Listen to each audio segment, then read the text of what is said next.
Well, good morning or good evening, Morning. depending on which part of the world you're in. Lovely to see many people, old friends, new friends, at this meeting this morning, this online recorded meeting with Daniel Sobel. We're absolutely delighted that so many people have signed up to come to this today, registered with us. And I'm going to suggest that if you have questions that you would like to put to Daniel, we're going to probably take those mostly at the end of the session, but if if time provides, we can do that during our conversation this morning. Can I ask you to turn your mics off so that we have clear microphones today? Perhaps Abby can make sure that people's microphones are switched off as well. That'd be really lovely. Thank you. Then we don't get any background sound. Very warm welcome to everybody, and in particular, a huge welcome and thank you very, very much, Daniel, for taking time to be with us today for our conversation. Daniel Sobel is the CEO and founder of Inclusion Expert, and he's a respected leader in inclusive education. Many of you will very probably know him already. And we are thrilled that Daniel is going to be one of our keynote speakers and a workshop facilitator at the upcoming Inclusive Education Conference that ECIS is hosting with the International School in the American International School in Athens in a month's time. So let's talk about Daniel. And so that Daniel can talk about the things that are interesting to him. Daniel left school evidently a little unclear about what his future would bring, and moved into the realm of psychology and was an SEN or SENCO himself. He was an assistant head of school, and then evidently with some regret moved out of, or at least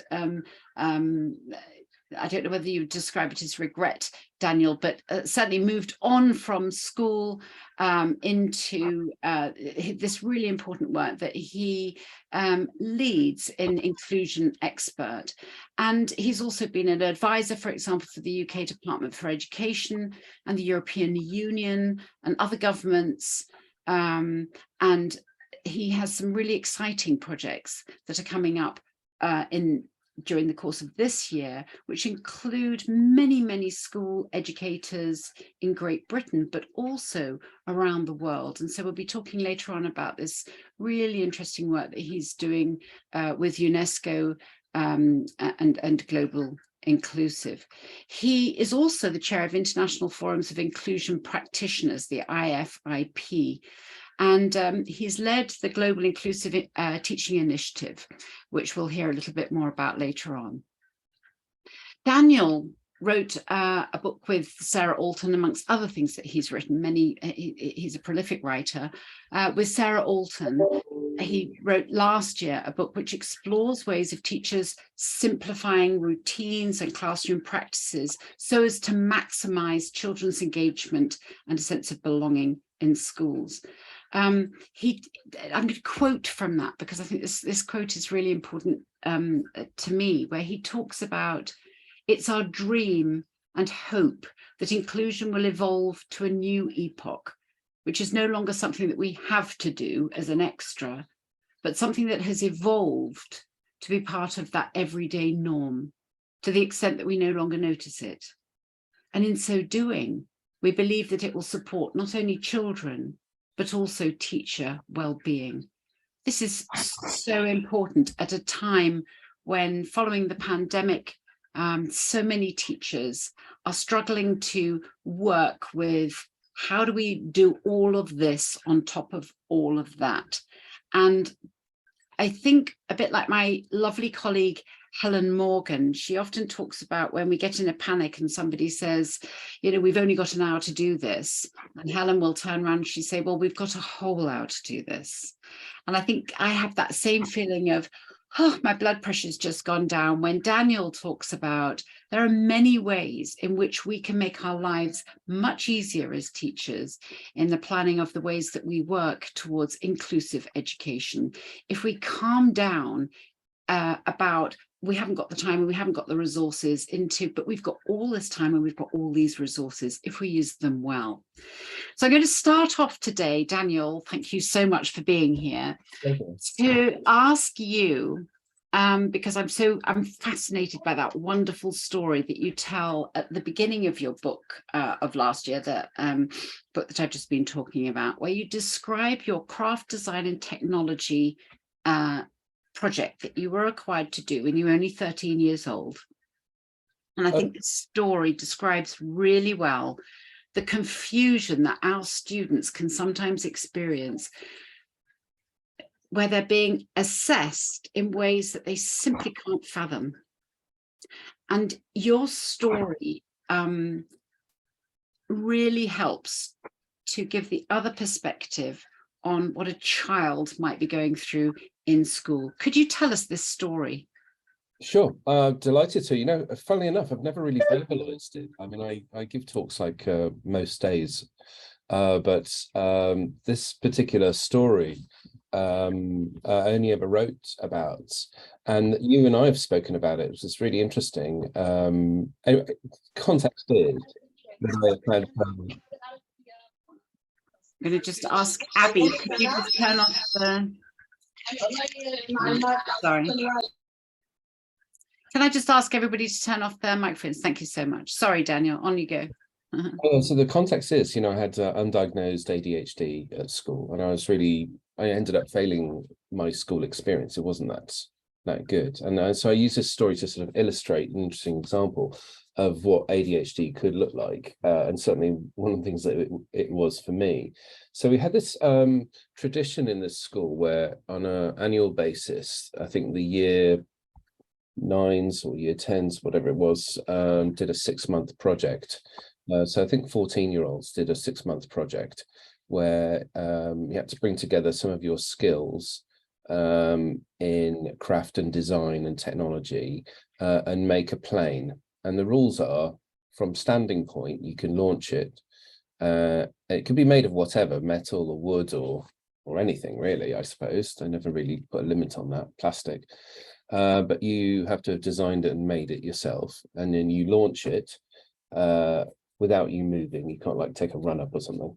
You launch it and then there's a measure. And so they've been doing this task for, I think, 20 years or something like that. I don't know. It's a nice tradition, actually. It's actually, on reflection, it's quite a nice task. I think it brings together quite a lot of different creative challenges and then people working together. So I worked with another boy who probably had other undiagnosed SEN, I imagine. And so we spent most of the 6 months just sort of messing around, mainly completely distracted, nothing to do with work whatsoever. But the 2 weeks beforehand, we figured, oh right, well we better make something, and it's just always felt a little bit crushed when I was walking around the room and looking at everyone's very fancy looking aeroplanes that would have rivaled NASA. You know, like it was all very awful. And then, you know, because we've got literally nothing. So we thought, I know, why don't we just make a paper aeroplane, because that won't take very long. And so we made a paper aeroplane, worked out what's the best, most efficient version that would go the furthest. And then we thought, well, why don't we make it bigger? And then why don't we make it really big? And so we experimented using cardboard, but this basically took about an hour. You know, it just doesn't take that long to make a paper aeroplane, as you will well imagine. So that was the end of that lesson. And we got one more lesson before the big competition. And so we perfected this, made an I can't show you actually on the screen. It's like that big. that big, a big paper aeroplane, but made out of cardboard this time, and reinforced it at a certain piece. And I brought in some elastic from my trousers at home, and we used it as a sort of catapult sort of thing. And we thought we would trial it. It was literally on the morning of the competition. So the competition was in about 15 minutes. We thought we would trial it. So we went to the school hall, which was quite big, and it had big organ pipes. And this was a school where it had like quite formal. And it went all the way across the hall. however many, like 20 meters or something, and got stuck in the organ pipes. And we thought, oh dear, we better make another one then. And so our aeroplane took less than 5 minutes to make. And we arrive at the competition, which was done on the field. And so we went there, we stood on the line. We were a bit late, but we could see where others had sort of, launched their plane and it had gone like 50 centimeters or a meter, or I think the furthest one had gone like 2 meters or something like that. And then it was time for ours, which had literally taken 5 minutes to make. Everyone else has taken 6 months.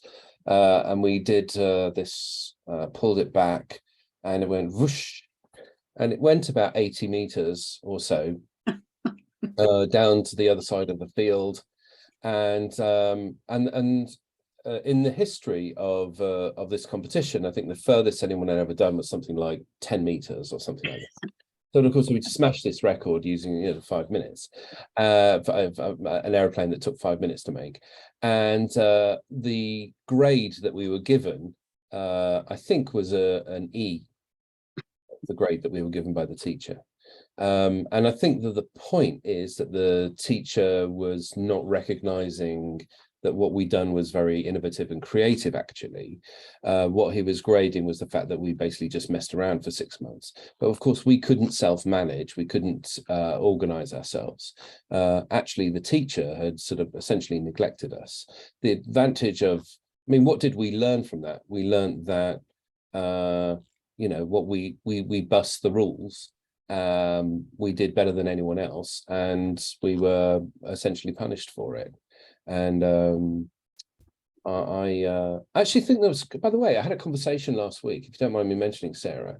I had a conversation last week with somebody who where I said, cropped up, and I said, like, if you like had £1 million and you wanted to invest in a sort of a high-tech company, some sort of whatever it is, then what would you do? The first thing you do is, the first thing I'd do is, I'd gather together all the ADHD people who I know and say, right, let's come up with lots of left-wing ideas, left field ideas, and really, really creative, zany, brilliant ways of doing new, the old things. And that's the first thing we do. And then we'd bring in, then say, thank you very much. Now we've got like 1,000 amazing ideas. And then we'd bring in the engineers and the sort of brilliant autistic spectrum, hyper-focused geniuses to work out which is the best pathway to do which of the best sort of isolate which is the best idea and come up with a genius way of doing it. And then eventually you bring in all of the dyslexics who are like incredibly creative and brilliant at articulating to the world, through creative, innovative ways and means of design and so on and so forth, to bring it to fruition. And there's your perfect innovation. And actually you see that all the time in the frontier of human endeavor is people who are neurodivergent.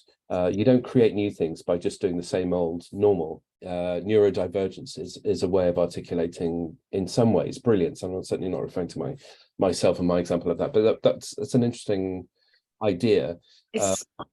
It's really helpful, and it's the work that Matthew Syed does when he's talking about diverse thinking, isn't it? I mean, that I think the military employ that to some extent, and when they don't, it's usually the times that they have their disasters. I certainly know that the industry very intentionally do that, and it really reflects interestingly on this assessment that you were given, in that the two of you just didn't get it. You didn't understand what the task was that you were being asked to do, and you spent a long time watching other people or not engaging in it.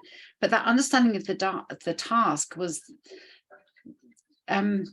you didn't get the fact that it was the continued observation of how you were working, what your whole sort of project management skills were, self-regulation, research, innovation development, and so forth, was not on your spectrum at all as two little boys. But from the teacher's perspective also, that there was no the task didn't involve any growth in learning from your perspective as two little boys. And so I read something recently that you were talking about, I think this was in your book, where you're talking about group tasks, and the fact that sometimes while we're as educators trying to have students collaborate with one another in their learning, certain members of the group don't ever get that in the task, and you're advocating for ascribing roles to the students in their group so that they have a better understanding of what their responsibility is, and building on their strengths. Tell us a bit about your ideas behind how we work with students on those collaborative tasks. I think the context of that is that we'd identified that there are 5 different moments in any given lesson, regardless of what the lesson's about. But there are 5 different moments where we can lose a child. And by losing a child, I mean their engagement, their participation, their understanding, and feeling like they belong. And those 5 moments in a class are fairly predictable. It's not like, this isn't rocket science, this is easy stuff. And one of them is within group work. So we think of the term inclusion. I mean, by the way, it means different things in different countries. I mean, for some people in some countries, it means sort of physical disabilities. In some countries, it means social, racial justice, sort of, identity, sort of politics and that kind of thing. Whereas by inclusion, I mean like the full, very broadest gamut range of, special educational needs and social impoverishment and vulnerable children, mental health, and so on and so forth. It affects largely, it affects about 20-30% of any given classroom. But there's one of the most predictable moments is when you look at inclusion of the group in the most micro sense of the word. When you have a small group of 5, 10 children, could be 4, could be 8, whatever it is. It's just a group of children who are working together, and how well are all of those children included? Mm-hmm. And the answer to that inevitably is it kind of varies. And the fact that we know that it varies, because I'm sure that most teachers would tell you that it kind of varies, has a lot to do with mood of the child, how well comfortable they fit in, are they working with their friends and getting distracted, or are they working with their friends and feeling comfortable? And there are so many different factors. But one of the interesting things that I came across when I was researching specifically for the book was that there was a general lack of research in this particular field. And in most classes, not every single class, but in most, there is a moment where there is some sort of group cooperation happening. And yet there's a lack of research in this. You would have thought that this is, it's a common phenomena, that there would have been loads, and there isn't. So I think one of the interesting exercises, and I think we might do this in Athens, is try and sort of work out all the different ways of how you make sure that children who are working in a group actually all include each other. But one of the ways, a simple way of doing it is assigning roles. So somebody's a note taker, somebody's the coordinator or the facilitator of the group, and somebody is in charge of coming up with these types of ideas, and somebody's in charge of getting this for the group, or somebody's in charge of going to see what other groups are doing, and so on. So these sort of roles make sure that everybody essentially feels a sense of equality and they can participate. That's the aim of it. But by no means is that the only way of doing group inclusion. But you can imagine, just for a moment, a child who what I suppose the question to ask it in the opposite sense is, what does exclusion in a group setting look like? Well, it might look like that child is extremely quiet and not really speaking or being involved. That's one way of you can see the child is sort of excluded, meaning they're not participating or engaging. And the other is that they're quite distracted in their behavior. So meaning they're being quite loud and disruptive. And loud and disruptive is usually not always, but usually an articulation that I don't know how to participate in this group effectively. Mm. And that is and so you can hide that instead of saying, instead of saying, right, I don't know how to participate here, I don't understand the rules, I know that the rules have been explained, but I didn't get them. Mm. I know that the task has been explained to everybody else, and everybody else seems to know it, but I don't. But a child isn't going to say that. Mm. I mean, some will maybe, but instead they're going to cover up because they don't want to look stupid. They don't want to look like they're less than their peers, and so they begin to cover up that with humor or with messing around or distracting from the fact that distracting others. So what the teacher ends up dealing with is the behavior rather than the issue. The issue is they didn't know how to engage with the group, and that isn't dealt with. What's dealt with is the behavior, and actually that's really what the child subconsciously is trying to create here. It's like, I don't want anyone to know that I can't participate in this group. Think about, I suppose sad that I feel sad to think that there's a lot of children who don't feel either comfortable at certain moments in the classroom, or they don't feel capable, don't feel good enough. We have a very competitive school environment. It's a very there are grades and one's better than the other, and there is a whole load of children who just feel like right at the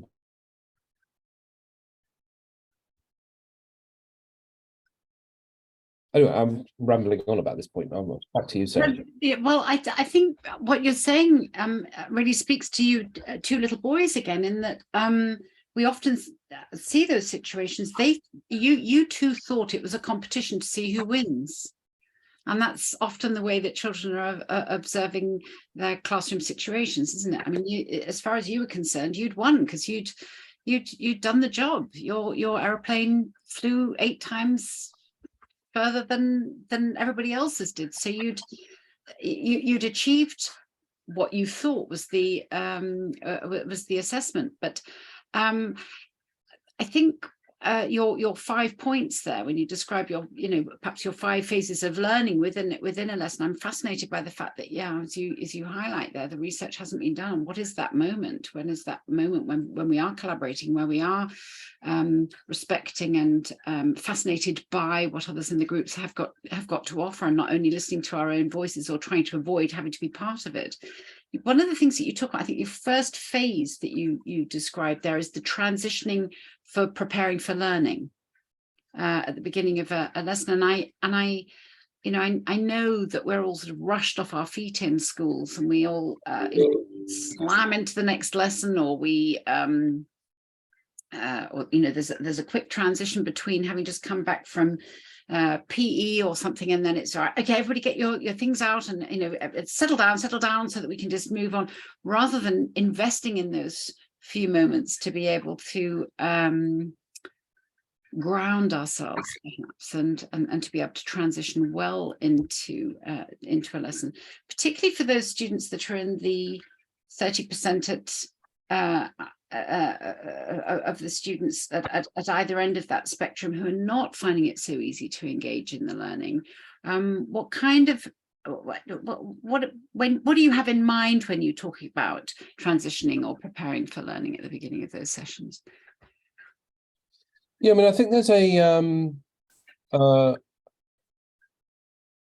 a very simple human idea that if you are according to how you feel will influence how you learn. And that's true of all, whether you're a toddler, whether you're an adult or you're a child. That's definitely true. When you walk into an environment, will determine a lot about how you experience that environment and the decisions that you'll make. We're not sort of like brain neutral. We'll just, you walk into a classroom or a lecture hall or an impressive auditorium or a bank or a casino or a shop or a flower shop, it influences you hugely. Your emotional engagement or your sense of feeling as you walk in will determine a lot about how you participate in that particular environment. And many organizations think very, very carefully about this, would spend millions of pounds on it.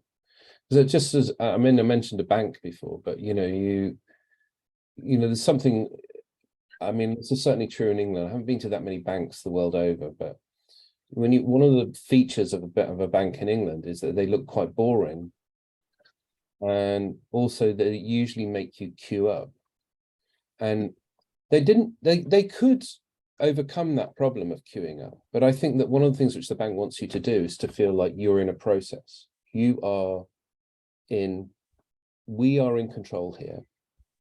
And it's a boring environment because I want you to feel like, you know, this isn't a flash fun thing to do. This is where your money is safe. They're trying to tell you that we got this. You're in a safe place. I'm not suggesting that a classroom should look like a bank. I think that an effective classroom is a place that creates the conditions for learning, right? And without getting into sort of lesson design, or classroom design, I should say, the real issue is about how a child feels when they walk in. So if the child is feeling nervous, then they will simply not be able to compute. Their brains won't work as well as if they're feeling welcome. So what we generally find is that a child who is welcomed does better. And what we generally find is a child who feels like they are confident when they're sitting down with this lesson, that they are going to participate and engage better. So what you may see is in about 10 minutes after a lesson, a child sort of going off and sort of essentially doing distracting behaviors. But really what they're doing is they're articulating the fact that they don't really feel like they belong, or they don't like being there. Or it could be that they've retreated into themselves. And this is echoing like what we talked about before about the groups. So this is one of those moments about, you know, how they feel as they walk into the classroom. So there's three obvious things that you could do. You could, you know, for a child who finds it difficult to settle at the beginning of the class, you could give them a role, you know, hand out pens or do something. Or you could, for the child who is, you know, perhaps ADHD or is on the autistic spectrum, they may need reminding where their seat is and what's happening today. And as they walk through the door, you could sort of say, you know, here's your seat and here's your pen, because, you know, probably won't have a pen. So I mean, there's just like tiny little things. They're sort of small little things, but they're thoughtful, you know. And I'm quite encouraging of I mean, every school's kind of got their own policy about how children walk into a classroom, but sometimes it's quite difficult to settle children once they're in. So it's nice to sort of meet them on the outside and then sort of bring them in nice and quietly and calmly and so on. But this is all about greeting more than anything else. It's about the teacher sort of singing. There was a lovely story of a child who was being abused at home. Sorry, that's not the lovely bit. The lovely bit was that the teacher said that I'll check in with you every day. And so this is how they did it, right? They, as the child was walking in the classroom, the teacher would do that. And what they meant by that to the child was, how are you? Mark out of 5 today. 5, you're good. 1, not so good. Where are you on that spectrum? And so the teacher would do that, and the child would do that or whatever it was. That. Mm-hmm. And that moment of communication was powerful, to articulate, I see you, I'm thinking of you, I care about you, I know you, I want what's best for you. I can't fix everything for you, but at least I care for you, you know, and I see you. That concept of I see you is quite important in inclusion, really. And I mean, it also, for me, and the reason why I'm mentioning it is because it's a major tick for me because it's relational, right? Meaning it's a relationship between teacher and child. And actually it was premised on the fact that they at one point had a conversation about what was really going on. And the second is that it only takes a moment. And I think inclusion works best when both the child and the adult, it just takes a moment. Not like it's like a big form of differentiation, or it's a big form of like some sort of major, investment of money. And because I think the big enemies of inclusion, apart from perceptions and attitudes, the big enemies is time and stress. I mean, I think even though there are teachers here from all over the world, probably the thing that we have in common is that we probably all have experienced that teaching is very time and very time constrictive and stressful. So therefore inclusion, for it to work, has to be done in a way that is not bound by time and stress. Anyway, I hope that's absolutely. And that's what I was talking about earlier on, where it makes me go, because you're saying we've got a whole hour instead of, we've only got an hour to do this. Because there are ways of being able to check in with the children in our classes that are not time consuming, that there are ways of being able to differentiate for our students, which are thoroughly inclusive, but are not adding an extra burden on planning and an extra burden on having to rewrite the task 70 times, or I'm overdoing it here, 25 times if you've got that number of students in the class and whatever. And I think in Britain it's still referred to as differentiation. In some other perhaps sort of cultural settings, sort of personalized learning, but this individual attention. And I think the work that you have done, I think somewhat intensively with the wonderful Carol Ann Tomlinson, where you're talking about ways of which you create a culture of differentiation. This is part of that culture, isn't it? I see you, I hear you, I notice you, and then you've actually, I believe, created this model where you talk about the 8 R's. Is that right? With how do we look at our room and our environment? What are the relationships that we're building? What kind of resources that we have, which are creating a culture rather than an add-on? Because the add-on feels like I'd be happy working with my so-called normal students, whoever they may be, and everybody else is an extra.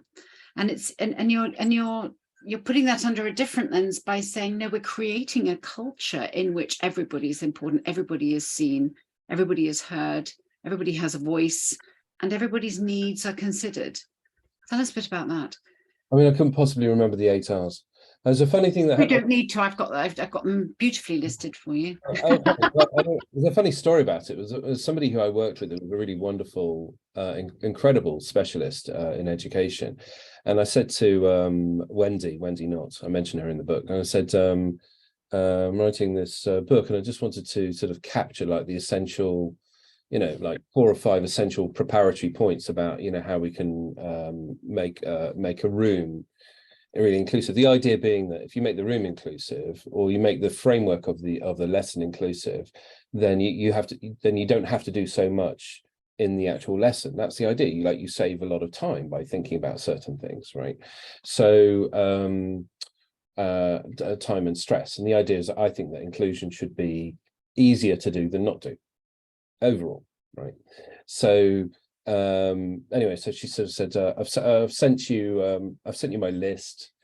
It's about 4 or 5 points, and then she said, well, actually, they all begin with the letter R. And I said jokingly, have you got any others that begin with the letter R? Ended up having about a list of 17 things that begin with the letter R, which we edited down to 8. That was where the 8 R's came from. So it's quite funny. But I think they're quite. Do you want to just mention a couple of them? Yes, you've got room, relationships, resources, responses, relevance, resilience, retention, and recall.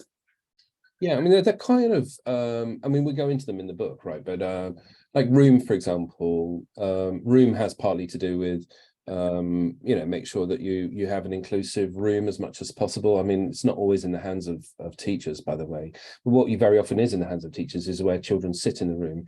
So if you don't put a child with ADHD right by the window, they're going to be extremely distracted the whole time, they're going to really struggle. Don't put a child who has sensory overload under a flashing light or something like that. There's simple things just to think about in terms of room. And then, relationships. I think, certainly I mentioned this in the book, by the way, that I was never an outstanding teacher. I always got outstanding when I was observed because I knew how to play the game. But the thing that that really worked for me was the relationships piece. I tend to speak to the children outside of the classroom. I got to know them, they got to know me, and relationship is huge in terms of inclusion. It cuts down on a huge amount of challenges and problems, and you get so much more. I think I rode on the back of those sort of relationships probably more than most teachers, which is one of the reasons why I co-authored this with somebody else who really was an outstanding practitioner teacher. But yeah, so relationships go a long way, meaning what happens outside of class. I mean, for example, there was a boy who, every single teacher in the world probably has had a child who was really annoying in their class and really whatever the word is, disruptive. And so the very first example when I was a teacher of a boy who was really, he was really upsetting for me. I really didn't look forward to teaching that class, but he really got to me. And what I really wanted to do was to give this child what for, aggressively tell him how upsetting I thought he was, and disruptive I thought he was. But actually what I ended up doing was, I went and spoke to him at one break time, and I said to him, I really think you're very interesting and intelligent and creative. I'm really interested to know more about you and what you have to say, and I feel like I actually want to call on you to sort of speak in the class rather than you just shouting out. So that would be great. And also, if you could help me, as I'm a new teacher, if you could help me a little bit with the class or whatever. Anyway, long story short, he ended up being like my top pupil.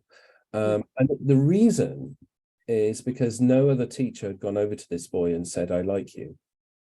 And partly because that boy didn't like himself, and partly because I think he was being emotionally or psychologically abused at home, and that nobody in his life was telling him that they like him. So then when I did, it was a big revelation for him. And it just made my class a lot easier. Now, that doesn't take a huge amount of time, and it was certainly easier to do that than to tell him to shut up every 5 minutes, and for me to feel hugely anxious and et cetera, et cetera. So the R's, there's a long list of R's there, but they're meant to be easier rather than harder. So one of them is about, what was one of them about? Recall. Was it about recall? Or recall was the last one, yeah, recall.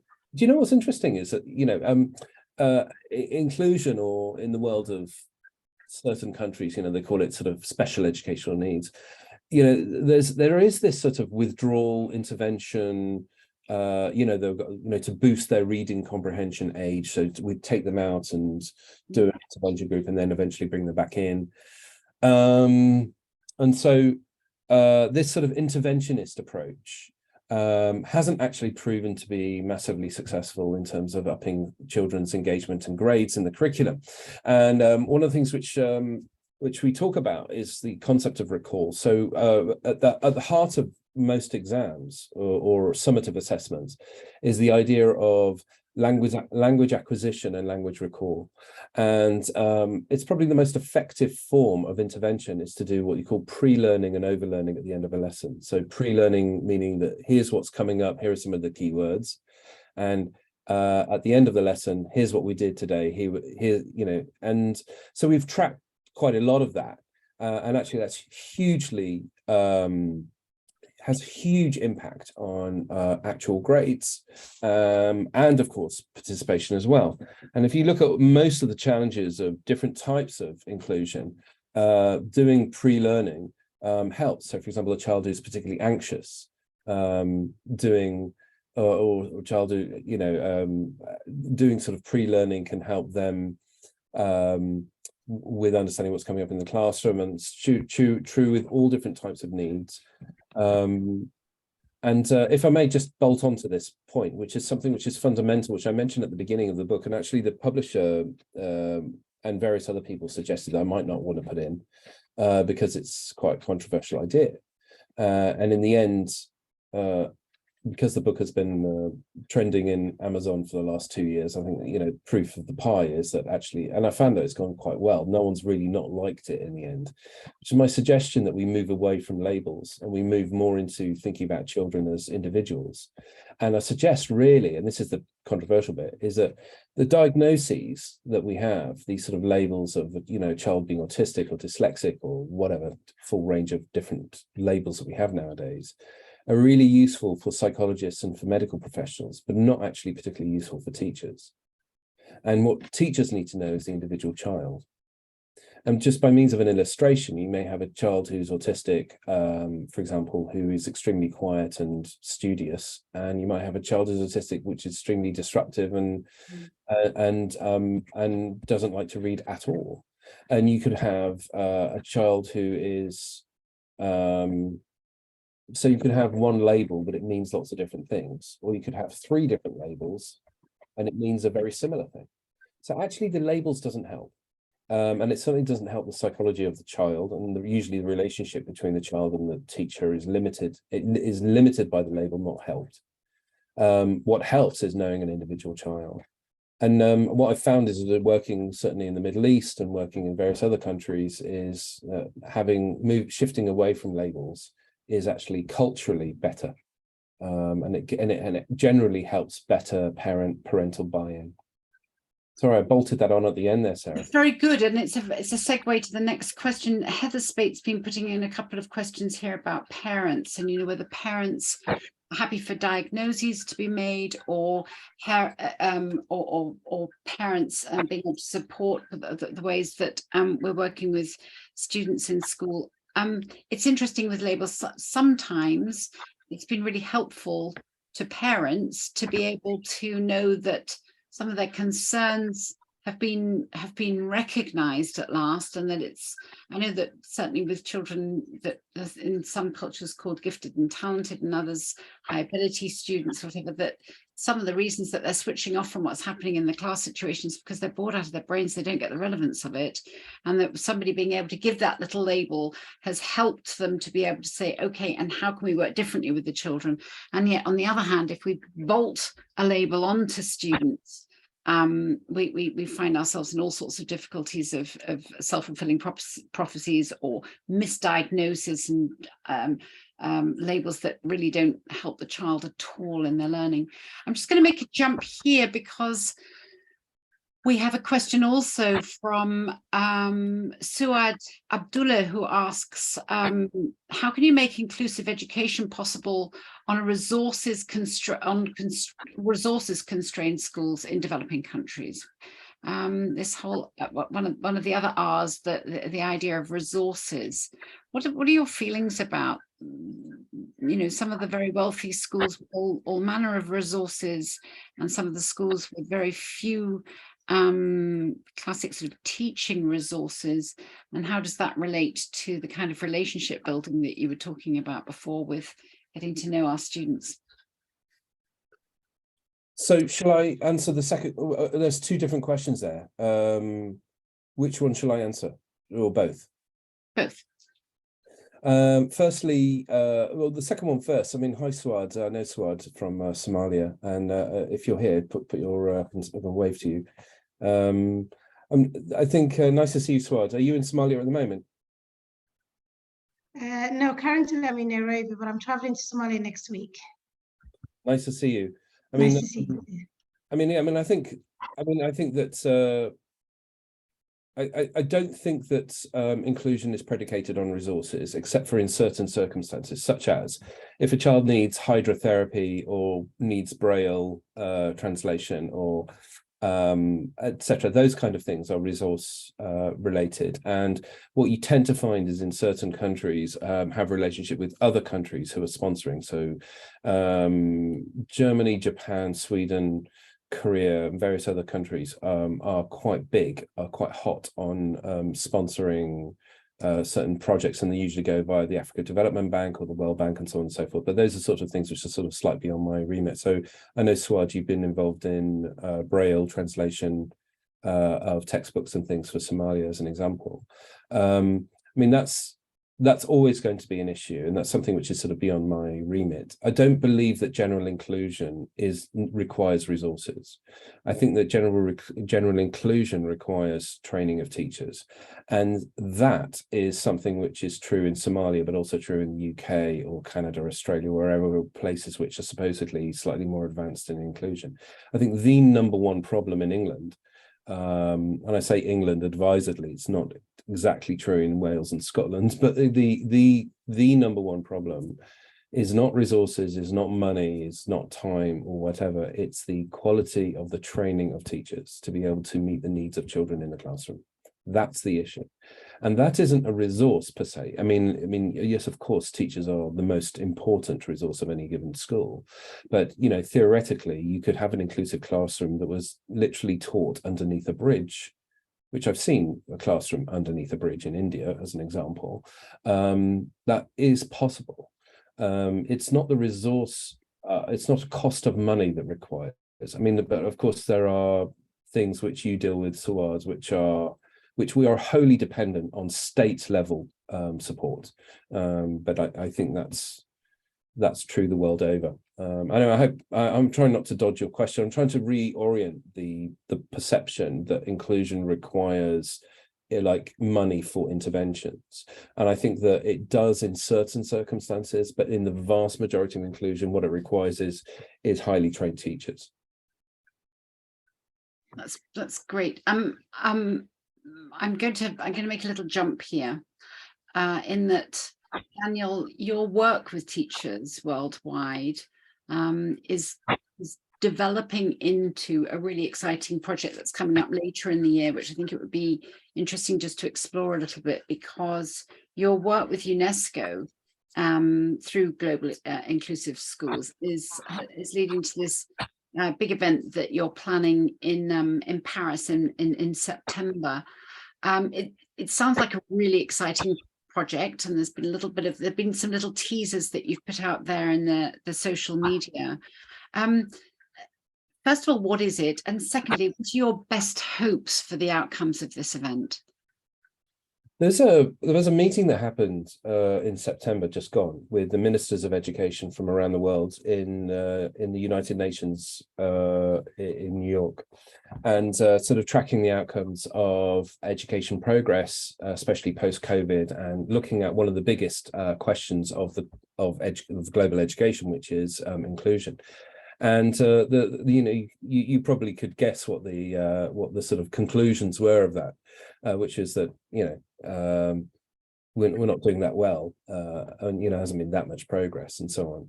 So what I said to UNESCO was, what I want to do is to bring some of the best practitioners from all over the world to do an event which was for practitioners to speak to ministers of education, from practice to policy. And that's the aim of the event. So we're bringing some of the leading practitioners and also school-based experts from around the world. So yeah, everyone who's coming is based either in a school or working with lots of schools, right? So one of the contingent factors, it's not the only one, but one of them is we're inviting people from all over the world who are engaging in our Global Inclusive Teaching Initiative. It's lots of the word global and things that I say, but Global Inclusive Teaching Initiative. So myself and Professor Carol Tomlinson, you mentioned before, and Helena Wahlberg from Scandinavia, which is from Sweden, and a few other people who I think are sort of like the sort of well-known inclusion trainers around the world. We got together and we authored a training for teachers. It's online. And that program is, we are rolling out to hopefully hundreds of thousands of schools around the world. And it's quite an exciting project. So one of the things which we're doing is we're bringing some of the leaders of those groups of schools or flagship schools to participate in Paris as well. So those are and then we have about 30 events worldwide over the course of about 2 years.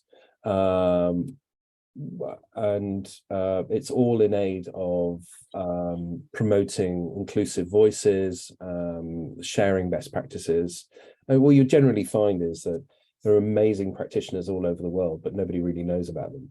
There's amazing innovations, so we're trying to capture those and share them.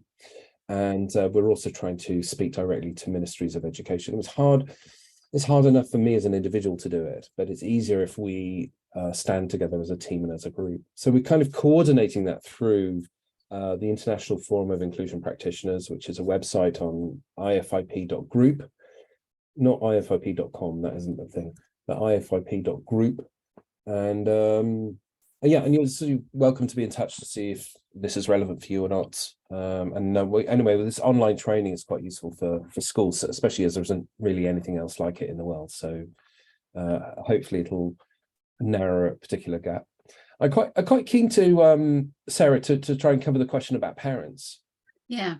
I think an inclusive school isn't just thinking about an individual child, but rather is thinking about an environment for children, but also is thinking about an environment for teachers and an environment for parents. And I think when you get those three right, then you're running a really inclusive school. And I mean, I don't think you arrive at a point of an inclusive school, but rather you kind of, it's a verb, like you are in the process of it.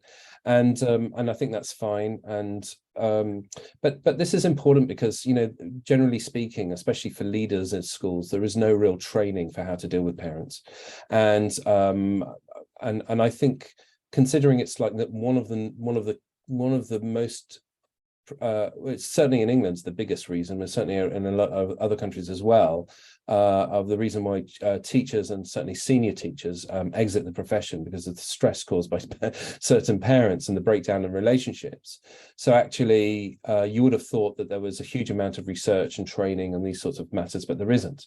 In fact, the book that my second book, which is a green book behind me, Leading on Pastoral Care, I think is one of the only books in education that suggests ways of dealing with parents effectively. But I think that I think probably the most important bit to this is to think about the pain points of the parent and what it's like to receive, you know, a diagnosis of their child, right? Their worries and concerns and their anxieties. And unless you're speaking to those anxieties, unless you're quelling those anxieties, then all you'll get is an anxiety response. And so, for example, one of the easiest ways to do it, what we teachers want to do with parents is to be very, let's get to the point and let's tell them what we're going to do, and now go off and know we've done it. And actually, what we need to do is to say, that sounds really difficult. Right. And there's that I see you thing again, like I really get you. You know, because it could be that literally nobody has said, you know, I acknowledge you and what you're saying.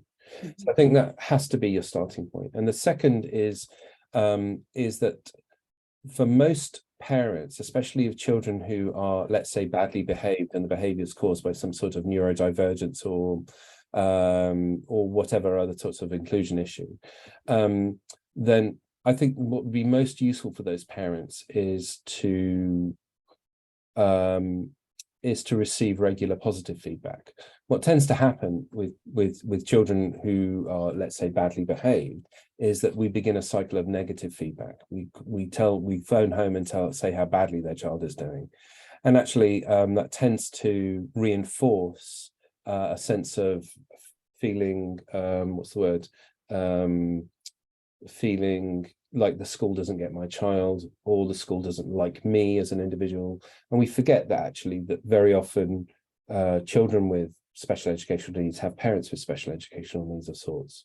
And the conversations that we have with parents very often aren't to do with the children, but has more to do with how the parent feels and how the parent judges the school, and how the parent is telling the school that they don't get my child. Really, what they mean by that is they don't get me. Right. The school doesn't seem to care about me. And so there's this sort of conversation going on. You'll just want to say how much we want to help your child and support your child, and the parent isn't quite hearing that. What they're hearing is you judge me, you judge my child, you want to do this and that for them, but I don't know, and I don't know what the right thing to do is. And actually what they're doing is they're articulating all of their psychological stuff, in this moment. And I think some training around that is really useful. I think you might think that this is just outside of the school and isn't really connected to what's going on in the school, but it's not true generally. I mean, there was a really interesting piece of research done in 2008 by Brian Lamb in England, which was concluded something which I think we all knew anyway, which is where the school has a positive relationship with the child, then the child with different types of inclusion needs does really well. And I think that's just fairly obvious. I think that's obvious, really. I like research which proves the obvious, but actually creating those conditions for parents who don't know how to have a positive relationship. Right. And your point about the fact that they may have also had poor experiences in their own school experience. The first time back in a school again is when their children come back and they're relating to those previous experiences. It's all about relationship building. And I remember at the end of the 80s when I was teaching at the University of London, we used to talk about child-centered education. And there was a movement at that time to start calling it family-centered education instead, because you can't deal with or relate to a child out of context. I love what you've just talked about there in terms, it describes building trust, it describes compassion and empathy for the child within their context, and their parents need to know that they're noticed and that they're heard and that their voice means something too. And believe it or not, it is 2 minutes to the end of our session. Eleni also asked you a question, and I'm going to have to ask Eleni to come back to you on that one, to do with AI and the educational environment. Daniel Sobel, thank you so very, very much for this wonderful conversation today. We'll be absolutely delighted to be meeting up face to face with many of the people that were on the call today, perhaps in Athens in a month's time. I strongly recommend people to take a look at the IFIP group website for more information from you. I strongly recommend people to be looking at the ECIS website for our upcoming events, and we'll be reporting more from the conference. And a big thank you to our special interest group for inclusive education, Chris and all of your committee and all of the team who promote this really important work in supporting and collaborating with one another. Thank you all of you who've been on the call today, and we'll keep in touch, and Daniel will continue our important work together. A huge thanks to you. My pleasure. Thank you. Thank you for having me. Thank you.